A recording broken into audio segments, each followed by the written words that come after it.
അസ്സലാമു അലൈക്കും. പ്രിയ കൂട്ടുകാരെ, 4ാം ക്ലാസ്സിലെ കൂട്ടുകാർക്ക് ഇന്ന് കഴിഞ്ഞ ഫിഖിൻ്റെ എക്സാമിൻ്റെ ക്വസ്റ്റ്യൻ പേപ്പറാണിത്. അൽഹംദുലില്ലാ, എക്സാം നല്ല സിമ്പിളായിരുന്നു. ഒരുപാട് കുട്ടികൾ എനിക്ക് പേഴ്സണലായിട്ട് വിളിച്ചും മെസ്സേജ് അയച്ചൊക്കെ പറഞ്ഞു എക്സാം എളുപ്പമായിരുന്നു എന്നൊക്കെ. അൽഹംദുലില്ലാ. അപ്പോൾ നമുക്ക് ചോദ്യങ്ങൾ മാത്രം ഒന്ന് പെട്ടെന്ന് നോക്കാം. ഒന്ന്, യോജിച്ചവ ചേർക്കാം. നമുക്കിവിടെ ബ്രാക്കറ്റിൽ ഉത്തരങ്ങൾ തന്നിട്ടുണ്ട്. എന്തൊക്കെയാണ്?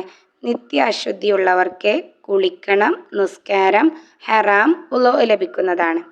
ചോദ്യങ്ങൾ നോക്കൂ. 1, ദീനിൻ്റെ തൂണാണ് ഡാഷ്. 2, ഹൈദ് സമയത്ത് നിസ്കാരം ഖലാ വീട്ടൽ ഡാഷ്. 3, ഉളുഇന് സമയം ആകലും ആയെന്ന് അറിയലും ഷർത്താണ് ഡാഷ്.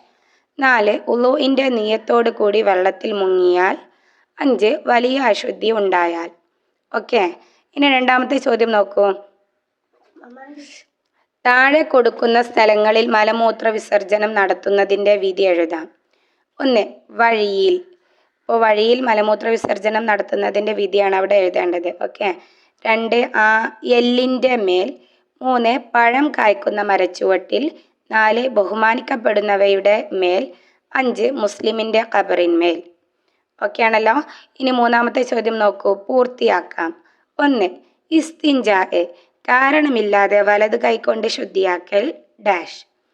2, നജസിൽ നിന്ന് ശുദ്ധിയാവാൻ നിസ്കാരത്തിൻ്റെ രണ്ടാമത്തെ ഡാഷ്. 3, ലഹരി ദ്രാവകങ്ങൾ സ്വയം സുർക്കയാവൽ കൊണ്ട് ഡാഷ്. 4, നിയ്യത്തോടു കൂടി ശരീരം മുഴുവൻ വെള്ളം ഒലിപ്പിക്കലാണ് ഡാഷ്. 5, ഉളുഇൻ്റെ നിയ്യത്ത് മൊഴിയൽ ഡാഷ്. ക്ലിയർ ആയല്ലോ. ഇനി നാലാമത്തെ ചോദ്യം നോക്കൂ. 1 വീതം എഴുതാം.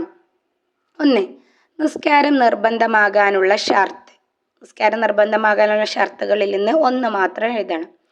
2, പ്രായപൂർത്തിയുടെ അടയാളം. 3, ഫുറൂലുൽ വുളൂഇ. 4, ഉളൂ സുന്നത്തായ കാര്യം.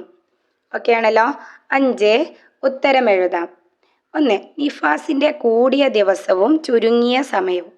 നിഫാസിൻ്റെ കൂടിയ ദിവസവും ചുരുങ്ങിയ സമയവും രണ്ടും എഴുതണേ. 2, നജസല്ലാത്ത ശവങ്ങൾ ഏതെല്ലാം. 3, 5 വക്ത് നിസ്കാരം കൽപ്പിക്കപ്പെട്ടത് എന്നാണ്. ഓക്കെ, 5 വക്ത് നിസ്കാരം കൽപ്പിക്കപ്പെട്ടത് എന്നാണ്. 4, ഷർത്ത് എന്നാൽ എന്ത്. 5, 7 പ്രാവശ്യം കഴുകേണ്ട നജസ് ഏതാണ്. ഓക്കെ, ഇനി ലാസ്റ്റത്തെ ചോദ്യം നോക്കൂ, പൂരിപ്പിക്കാം.